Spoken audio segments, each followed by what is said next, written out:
자산관리는요, 시작이 무섭고 두려운 게 아니에요.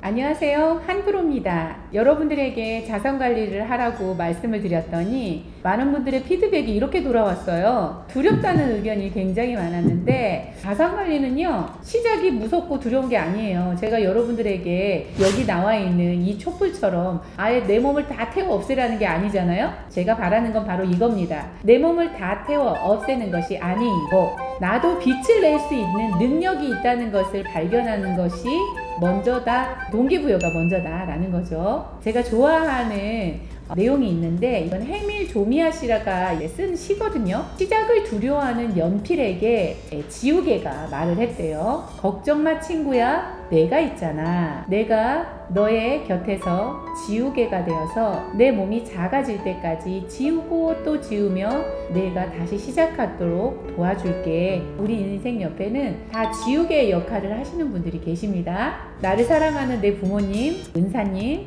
그리고 가까이에 있는 저희 같은 전문가들이 여러분들의 지우개가 되어서 다시 매일 시작할 수 있도록 도와줄 거니까 뭐든지 시작하는 것을 두려워하지 않고 포기하지 않았으면 좋겠습니다. 그래서요, 꿈이 있는 한 나이는 없다라고 하잖아요. 한 번쯤 나중에 인생이 이제 90, 100세 이렇게 넘어가게 되면 돌이켜보잖아요, 저희 인생을. 그랬을 때 아쉽다, 후회한다 이런 말이 들지 않도록 매일매일 할 수 있는 만큼 끝없이 도전하고 경험하기를 바랍니다. 자산 관리를 하려면 제일 먼저 무엇부터 점검해야 되나? 인생의 리스크를 정리하자. 자, 여기 파란색 선이 있어요. 우리의 인생입니다. 각각의 시기마다 나이가 있는데 태어났죠. 그리고 20살이 되었습니다. 35 결혼하는 시기, 55세 은퇴하는 시기, 75세 사회적 정년 시기가 도래했고요. 그리고 90, 95세 어느덧 우리는 생을 맞이하게 될 겁니다. 이렇게 긴 인생의 속에서 저희는 어떤 위험 요소를 발견하게 될까요? 저는 두 가지라고 요약해서 말씀드릴 수 있습니다.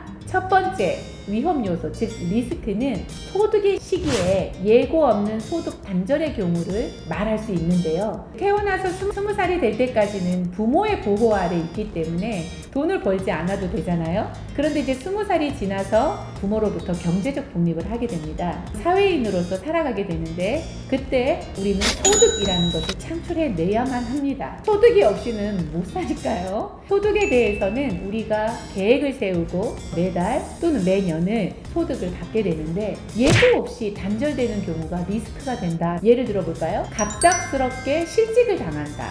나는 20년 일하고 싶었는데 회사가, 우리나라 IMF 때 그렇게 됐고 이번 코로나 때문에 그런 실직자들이 많아지고 있죠.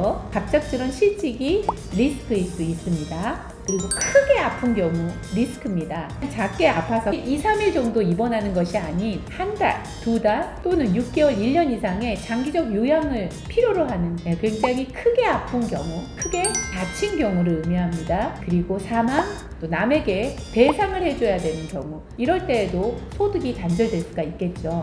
우리가 많이들 생각을 안 해본 경우가 사망의 경우와 배상의 경우입니다. 사망은 우리가 한번 태어나면 한 번은 생을 마치게 되는데 이 사망을 생각하고 싶지 않다라는 거예요. 그래서 나는 언젠간 죽겠지. 그런데 90, 한 100살? 나중일 아닐까라고 생각하는데 사실 60세 이전에 6명 중에 1명이 사망하는 통계를 가지고 있습니다. 할머니, 할아버지, 우리 4인 가족 중에 1명은 60세 이전에 사망한다는 경우예요. 굉장히 퍼센테이지가 높다고 생각지 않습니까? 그래서 보험회사에서는 사망에 대한 리스크를 어느 정도 준비해라 라고 합니다. 두 번째로 얘기하고 싶은 게 배상인데요. 우리가 현 사회를 살면서 나의 의지와는 상관없이 어떠한 행동으로 인해서 남에게 피해를 끼치게 되는 경우 배상 책임 의무가 있다라는 거예요. 내가 내 집을 소유했을 뿐인데 내 물을 씀으로 인해서 밑에 집에 벽에 천정에 물이 샌다든지, 내 아이를 낳았는데 사고 뭉치는 아니었는데 어쩌다 보니 남의 차에 이렇게 크게 비싼 차에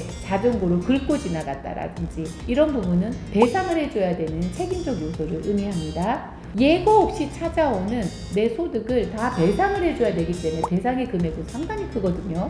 두 번째로 준비해야 될 위험적 요소는 대책 없이 오래 사는 경우입니다. 여기서 중요한 단어가 대책 없이라는 단어인데, 대책이 없다는 것은 정말 대책을 안 해놓고 그냥 오래 산다는 거예요. 제가 고등학교 때 40 이후로는 살 것 같지가 않은 거예요. 여러분들은 그런 생각 안 하셨어요? 내가 언제까지 살까? 고등학교 때 얘기하면 40? 그래서 40을 넘을까? 30도 넘을까? 10년 이후로 못 내다보겠더라고요. 네, 그렇게 대책이 상상이 안 되는데 어떻게 그 이후의 삶을 대책을 세우겠어요. 대다수의 성인들은 20살 때부터 또는 25살이 되는 그 시점에 돈이라는 걸 벌게 되거든요. 그 소득을 거의 다 그 달에 사용하고 있어요. 지금 벌어오는 소득은 나중에 써야 할 자금의 3분의 1을 포함하고 있어요.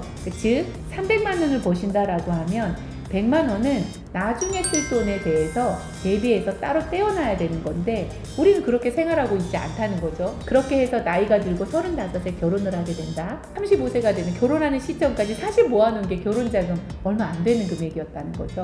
그러면 35부터 55세가 되는 시기까지 돈을 번다라고 했을 때 이제 20년밖에 안 남았거든요. 그 20년 동안에 나머지 55세 이후의 삶을 다 책임져야 되니까 얼마나 많은 돈을 모아야 될 것 같아요. 그래서 저희가 인생의 리스크를 정리해야 되는데, 그 리스크는 딱 두 가지가 있다. 소득의 시기에 예고 없이 소득 단절이 되는 경우를 준비해야 되고요. 그리고 대책 없이 오래 사는 경우를 준비해야 된다라고 얘기합니다. 그랬을 때요, 리스크 1에서는 대부분 보험을 가입합니다. 여러분들도 가입해 계시죠? 저도 가입했습니다. 적게 한 것도 아니고 많이 가입했어요. 저는 보험을 좋아합니다.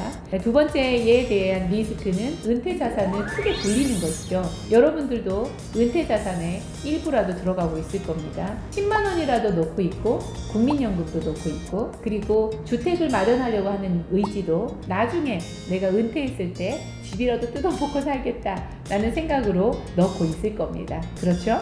네, 이 시간은 일단 여기까지 하는 걸로 하고요. 다음 시간에 또 만나서 상세한 안내 해드리도록 하겠습니다. 감사합니다.